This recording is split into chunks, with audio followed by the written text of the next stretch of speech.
Akala ko, joke lang yung free products from Temu. Kaya pala talaga kayo pwede makuha products from Temu ng libre. All you have to do is mag-download ng Temu at kuhanin tong code na to. Yan. Open na natin to para makita natin yung mga free products from Temu. Exciting!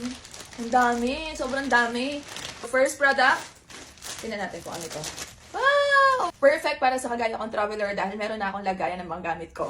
Next product, wow! Wireless headset. I love it. Para sa mga nagja-jogging kagaya ko, may magagamit na ako. Meron tayong saksaan ng mga USB type. Next, hindi na natin kailangan pang magdurog-durog kasi meron na tayong sariling grinder.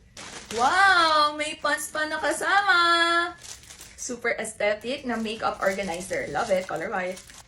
Another pants. Ang ganda ng quality ng ano na to ng tela nito Love it. Swimsuit! Kaya ayan mga baby store, libre ko lang lahat nakuha itong mga products na to from Temu. Kayo din, pwede rin kayo makakuha ng mga products or mga gamit sa bahay from Temu. All you have to do, again, mag-download lang ng Temu app at i-copy nyo lang itong code na to.